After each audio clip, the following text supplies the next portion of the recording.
Thank you guys for coming back to my YouTube channel. It is promised. I want us to look at the different liquidity ratios. This is Mumbua, your future CFO. So without much ado, let's get rolling.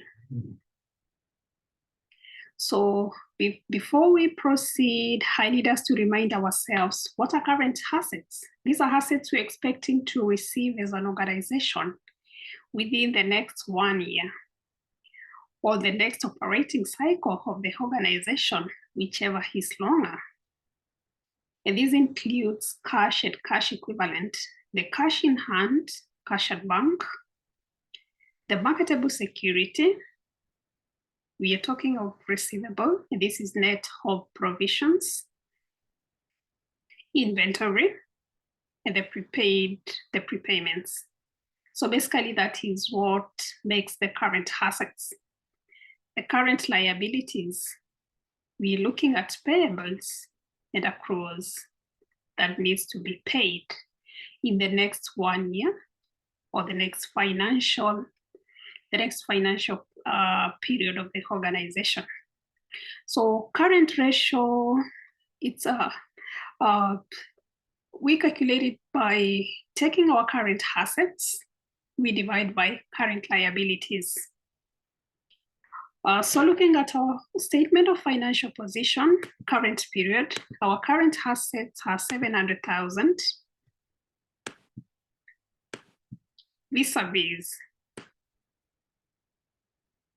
the current liabilities of 300,000. So we take our $700,000, divide by 300,000. We get the current period, current ratio, which comes to 2.3. Prior period, our current assets are 600,000 divided by 250. The liabilities, 250,000, which comes to 2.4. So prior period, the current ratio was 2.4. The current period is 2.3. So there's a slight decline in our current ratio. Across board, a current ratio of 2 is considered good. So you can say this organization is doing well. But there are other reasons maybe why the organization could be holding cash. We would be like, maybe we want to pay dividends. We want to transact. We are holding cash for precautionary issues. Maybe we're expecting prices will go up and we want to like buy stocks, buy inventory before prices go up. Speculative. Maybe we are speculating that interest rate on marketable securities will go up. We want to invest more on marketable securities. So we are waiting for the interest rates to go up. Then now we're gonna invest. So those could be some of the reasons why the organization is holding cash, but a 2 is a good ratio for an organization. Quick ratio. Here we're looking at what can be converted into cash. Very quickly, we know inventory is not highly liquid. So inventory is left out in quick ratio. And also the prepayments, because we know prepayment is money we paid for. We paid for an expense in advance. So this is not per se cash. It's an asset, but not cash, because the prepayment will be expensed when we've enjoyed the service. So quick ratio, we are looking at the cash and cash equivalent, the marketable securities, and the net receivables divided by the current liabilities. Looking at our statement of financial position, our quick assets for the current period is 510. For the prior period was 360 divided by the total liabilities. So for the current period is 1.7, prior period was 1.4. So our quick ratio has gone up slightly by a 0.3, which is good for the organization. Cash ratio, here we are looking at the highly liquid assets, what we consider is money. Marketable securities are highly liquid. They can be converted into cash like pap. So they're more like cash. So cash and marketable securities 260 for the current period, prior period 180 divided by the liabilities. So our cash ratio for the current period is 0.87 compared to 0.72. So our cash ratio has slightly gone up, which is good for the organization. If we were to pay all our liabilities at once using our liquid, our cash, we would pay 87%, which is good for the organization. Working capital. Working capital is the difference between our current assets and our current liabilities. So our current assets, how more our current assets compared to our current liabilities? In our case, for the current period is 700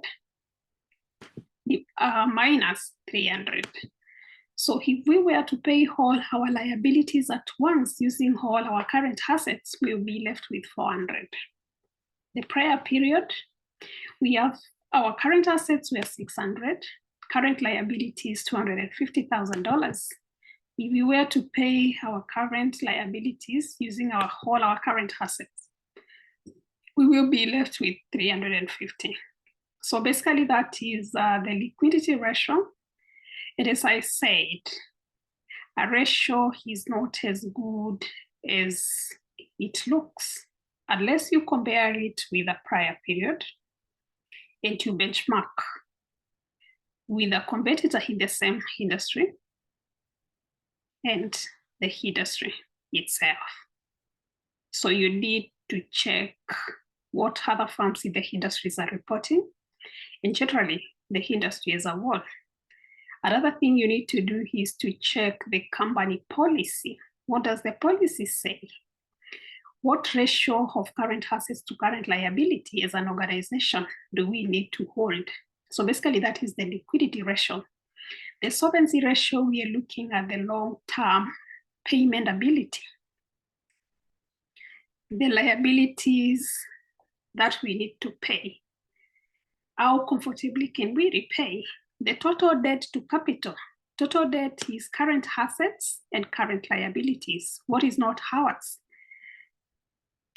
For the current period, if we were to pay our total liabilities and the shareholders' equity, total liabilities are 930. Our shareholders' equity is 810. So our shareholders' equity 1.15. So that is 1.15, the shareholders' equity. So this a smaller ratio is considered good because our liabilities are more than the equity. Prior period it was 1.26. This period is 1.15. The ratio has gone down slightly a bit. The long-term debt, we're looking at the non-current liabilities, the long-term debt versus the shareholders' equity. The long-term debt for the current period is 630 divided by 810, which comes to 0.78. So our non-current liabilities are 0.78 of equity. A smaller ratio is considered appropriate. But let's benchmark against the industry, the company policy, competitors, and also prior period. Prior period was 0.9, current period is 0.78. So the ratio of debt to equity has gone down slightly a little bit in the current period. Debt to total assets, total debt This is current assets and current liabilities versus the total assets. What is the percentage? So debt is 53% of the total assets in the current period. Prior period was 56%. A lower ratio is desirable. We know debt is the creditor's interest in the organization. So the smaller the percentage, the better for the organization. The interest coverage ratio. How comfortably can we pay our interest as an organization? So this is calculated by the EBIT. This is the earning before interest and tax divided by the interest expense. The current period, the EBIT, the earning before interest and tax is 307,000 divided by 10,000. Our EBIT is 305. Our interest expense is 10 for the current period. Prior period was 203, and interest expense was 12. So our EBIT for the current period is 30. We can comfortably pay our interest 30 times.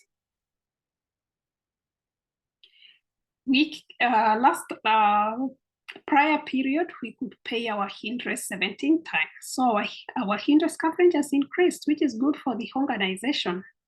So a higher interest coverage ratio is desirable for an organization. So with that said, guys, we've looked at the different ratios for analyzing the debt, the long-term debts, and also the short-term payment ability of the organization, the liquidity, and the solvency ratio. So with that said, guys, I know next time you're analyzing a balance sheet of an organization, next time you're making an investment decision, you will be able to make an informed decision. So thank you for your time. Thank you for watching all the way up to this end. Don't forget to like, to share, and also to comment. Hit the button. We're gonna grow together. Thank you, guys. I'm sending much love.